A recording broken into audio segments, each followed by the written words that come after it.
Hello friends, good morning. আমার চ্যানেলে আপনাদের সবাইকে স্বাগত।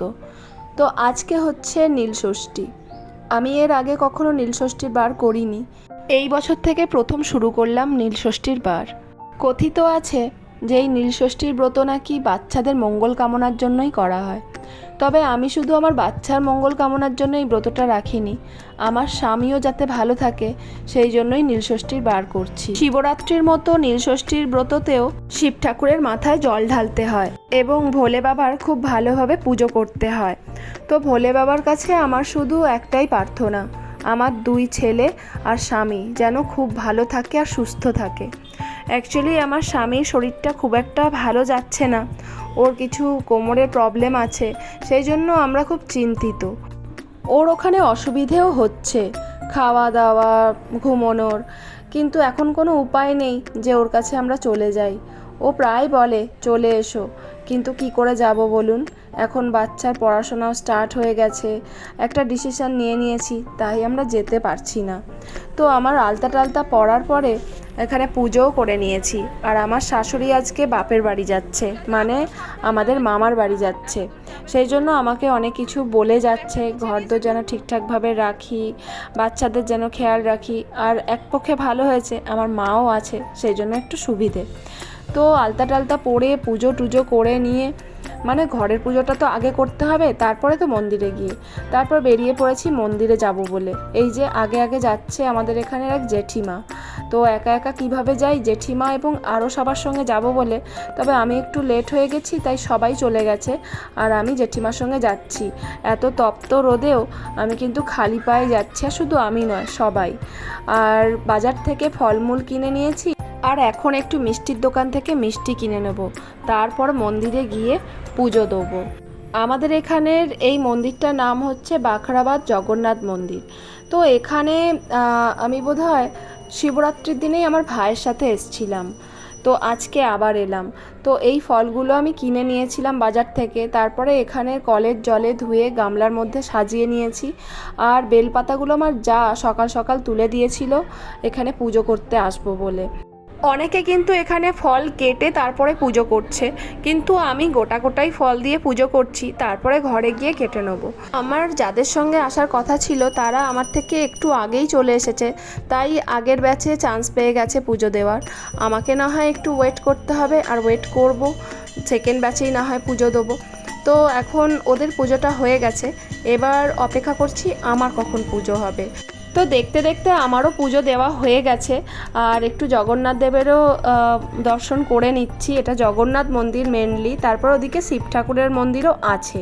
তো আমাদের পুজো দেওয়া হয়ে গেছে, তবে যতক্ষণ না আমার পুজো দেওয়া হচ্ছিল ততক্ষণ কিন্তু জেঠিমা, কাকিমা এবং জায়েরা বসেছিল আমার জন্য, একসঙ্গে আমরা বাড়ি ফিরবো বলে। তো যাই হোক, পুজো দেওয়া হয়ে গেছে, এবার আমরা বাড়ির দিকে রওনা দিচ্ছি।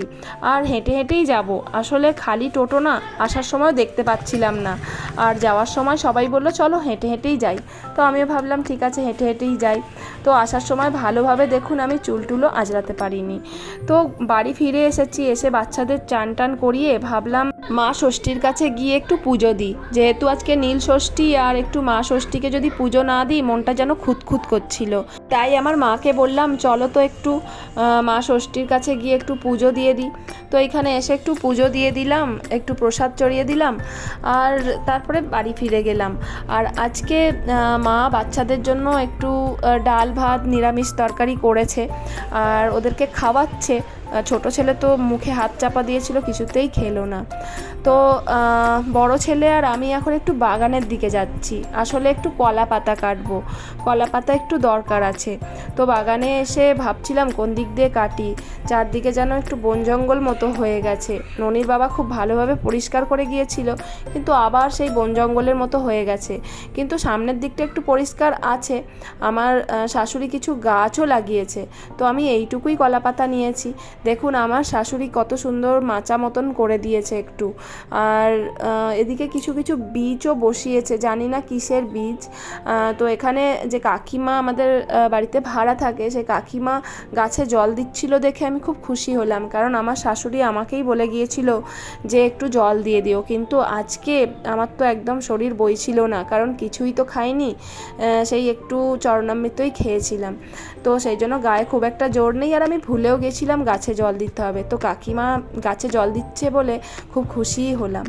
তো এদিকে মাকে বললাম, মা একটু নারকোল কুড়িয়ে দেবে, সাবু মাখবো। তো মা নারকোল কুড়াচ্ছে আর আমার ছোট ছেলে বসে বসে দেখছে।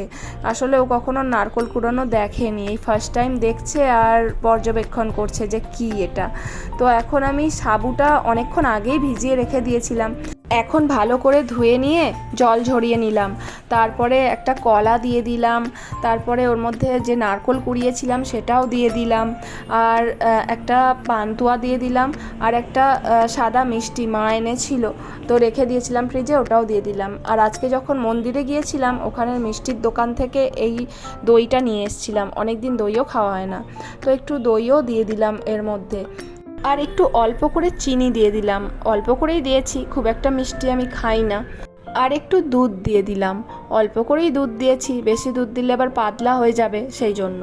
তারপরে ভালোভাবে এটাকে মাখিয়ে নিলাম। আসলে সাবু মাখা খেতে না খুব ভালো লাগে, বারব্রত হলে তো কথাই নেই। অ্যাকচুয়ালি এই সাবু মাখা আমার জায়ের থেকেই আমি শিখেছি, আমার যা আমার থেকেও খুব ভালোভাবে সাবু মাখায়, আর খেতে আরও টেস্টি লাগে। এখন আমার সাবু মাখা রেডি হয়ে গেছে।